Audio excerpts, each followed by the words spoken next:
Bonjour et bienvenue dans ma chaîne. Dans cette vidéo, nous allons terminer le tutoriel gestion des processus. Nous allons voir comment exécuter un processus en arrière-plan et en avant-plan et comment lui envoyer des signaux. Commençons par la première partie, à savoir comment lancer des processus en arrière-plan et comment basculer cette exécution en avant-plan. Donc, je vais passer directement à l'exécution. Donc, pour lancer un processus en arrière-plan, on tape la commande qui va lancer le processus et puis un et commercial. Vous voyez bien que le processus il a comme PID ou identifiant ou la PID 2819 et en plus il y a un numéro qui s'ajoute, c'est le numéro de job. Un processus qui est lancé en arrière-plan, il devient un job. Donc, je vais lancer un autre processus en arrière-plan, le processus de l'exécution de Firefox avec un et commercial. Et vous voyez bien son PID. Donc, son PID. Et puis, c'est un deuxième job. Voilà, c'est un deuxième processus lancé en arrière-plan. Si je veux avoir une vue d'ensemble sur les processus lancés en arrière-plan sur ma console, je tape la commande Jobs. Jobs, elle va m'afficher la liste des processus lancés en arrière-plan. Vous remarquez bien que Firefox, il est exécutable. Il tourne sur le processeur. Par contre, V est bloqué. Donc, il manque une ressource, donc il est en état bloqué. Je vais l'exécuter en arrière-plan.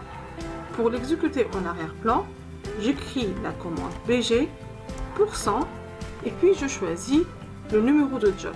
V, il a comme numéro de job 1, j'écris 1. Et comme ça, mon V, il passe de arrêter à l'exécution. Maintenant, si je veux que mon V, que le processus de vie soit en avant-plan, il s'exécute en avant-plan, je fais FG %1. Donc j'ai pris le numéro à partir de la liste de jobs. Entrée, et vous voyez bien maintenant que vie, il s'exécute en premier plan. Je n'ai plus la main sur la console et mon vie, il s'exécute en avant-plan. Bon. On a vu, pour lancer un processus en arrière-plan, je tape la commande ou le programme concerné, et puis un et commercial, et hop, le processus se lance en arrière-plan. Maintenant, dans le cas où on a un processus en avant-plan, et on veut le rendre exécutable en arrière-plan, comment je dois faire ça? Donc, comme notre cas, V, il est exécutable en avant-plan. Donc, je vais le rendre en arrière-plan. La première chose à faire, je fais CTRL Z pour l'arrêter, pour le mettre en état bloqué. Et puis, je vais faire BG %1. Donc, j'ai pris le numéro de job à partir de cet affichage. Et comme ça, il devient exécutable en arrière-plan. Donc, récapitulons. Si on veut lancer un processus en arrière-plan, je fais top directement. Dès le début, je veux le lancer en arrière-plan. Je mets la commande ou le nom de programme suivi de et commercial.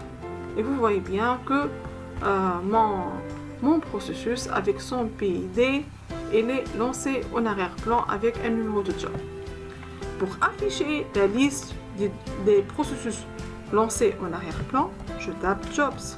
Vous voyez bien la liste des processus qui sont lancés en arrière-plan. Donc, vous voyez bien que j'ai deux processus en état bloqué. Pour faire exécuter, par exemple, le troisième job, je fais BG. Je vais l'exécuter en arrière-plan. BG %3. Si je veux le rendre si je veux rendre son exécution en premier plan, je fais FG 3. Donc, bon, ça n'a pas marché. Je vais faire FG par exemple, %1. Et comme ça, mon Vim, il se lance en avant-plan. Maintenant, mon Vim, son exécution en avant-plan. Si je veux le rendre en arrière-plan, je fais CTRL Z. Je vais l'arrêter momentanément. Je vais le passer en état bloqué avec CTRL Z. Et je vais l'exécuter en arrière-plan en faisant BG %1 le numéro de job. Et voilà, mon Vim maintenant, il est exécutable en arrière-plan. Passons maintenant à la dernière partie de ce cours, à savoir l'envoi des signaux au processus. Donc, l'envoi des signaux au processus. On peut dialoguer avec les processus en utilisant les signaux. La commande qui assure ça est GIN. Donc, si on prend l'exemple, ici, donc pour dialoguer avec le processus ayant le PID 882, j'ai utilisé kill et le signal -9. Si on prend une idée sur les différents signaux, et là j'ai pris que ces 5 signaux dans ce tutoriel, bien évidemment il y a d'autres. Donc si j'envoie le signal 2 à un processus, si j'écris kill -2 et le PID d'un processus, c'est comme je fais CTRL C. Je vais arrêter à chaud ce processus. Donc généralement on l'utilise dans le cas où une commande qui a pris beaucoup de temps, voilà, un processus qui a pris beaucoup de temps, voilà, il a pris beaucoup de ressources sur notre système, on veut l'arrêter à chaud, on utilise CTRL C ou on l'envoie le signal de voilà, le nom SIGINT à son PID pour l'arrêter à chaud. Maintenant, si le processus, si on a essayé de l'arrêter avec CTRL C, ça n'a pas marché. Dans ce cas, on peut utiliser le signal 9, c'est plus fort, donc il va arrêter brutalement le processus. Donc généralement, il faut éviter ce genre d'arrêt, ça peut créer des problèmes sur le système.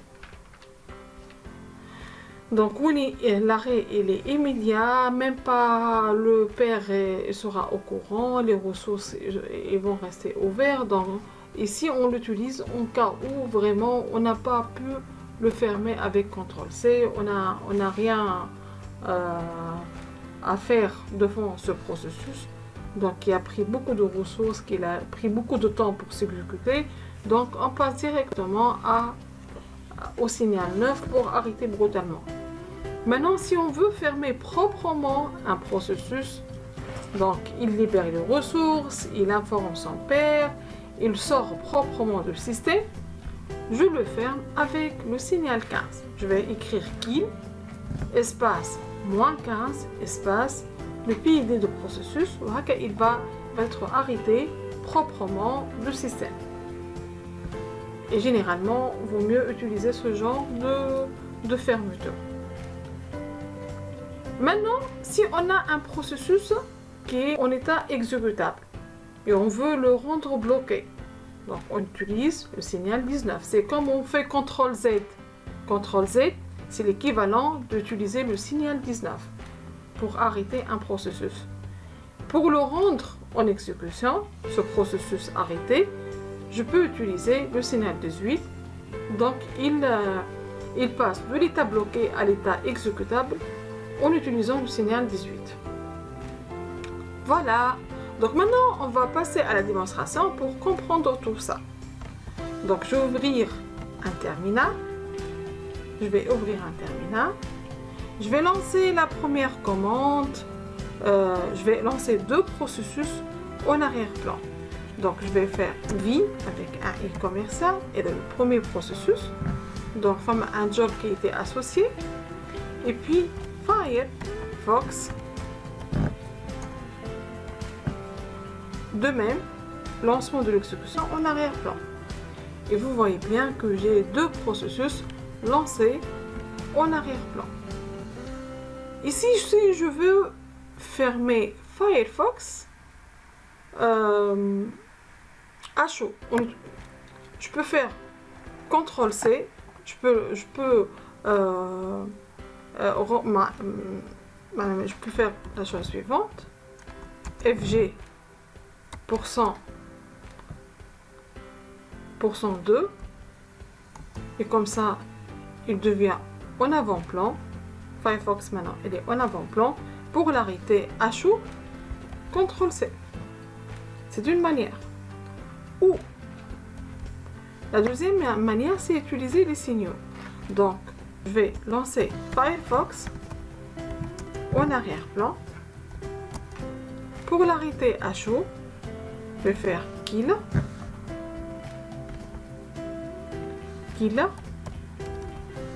On a dit pour l'arrêter à chaud, kill -2.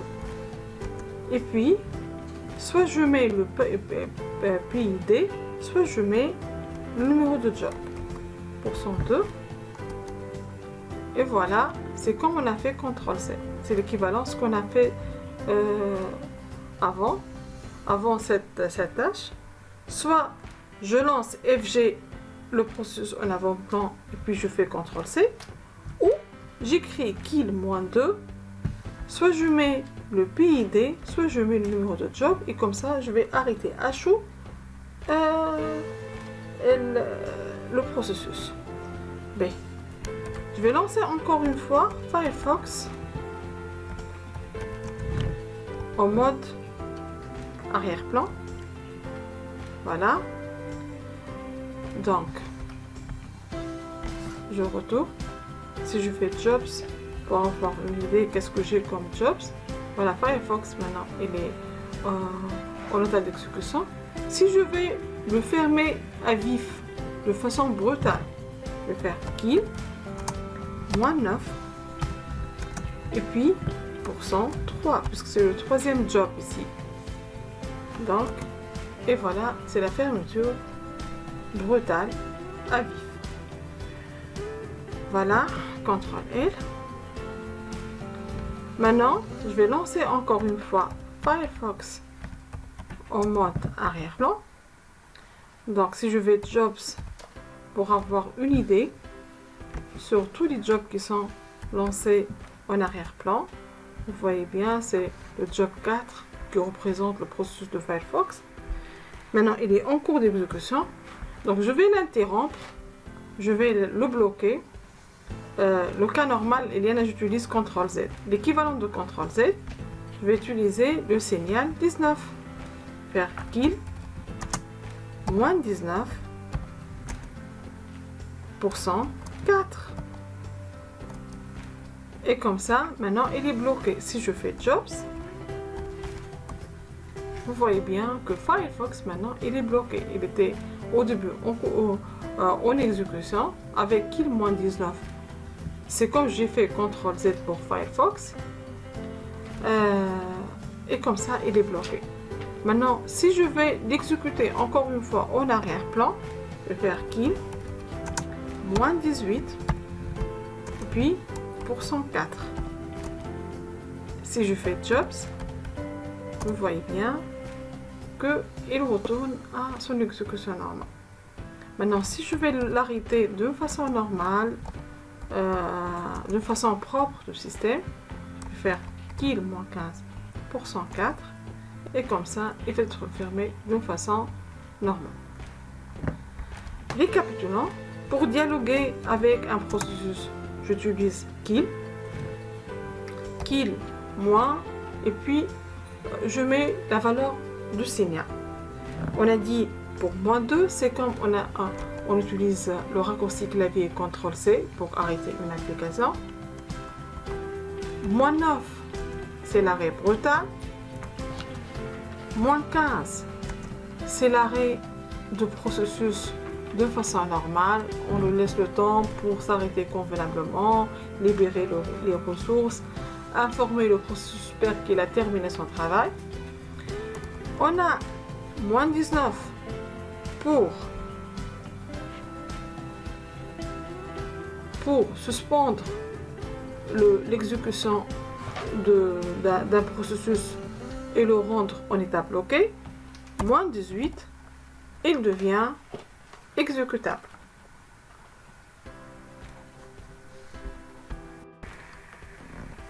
Voilà, on est arrivé à la fin de ce tutoriel. J'espère que toutes les notions abordées sont claires et merci pour votre attention.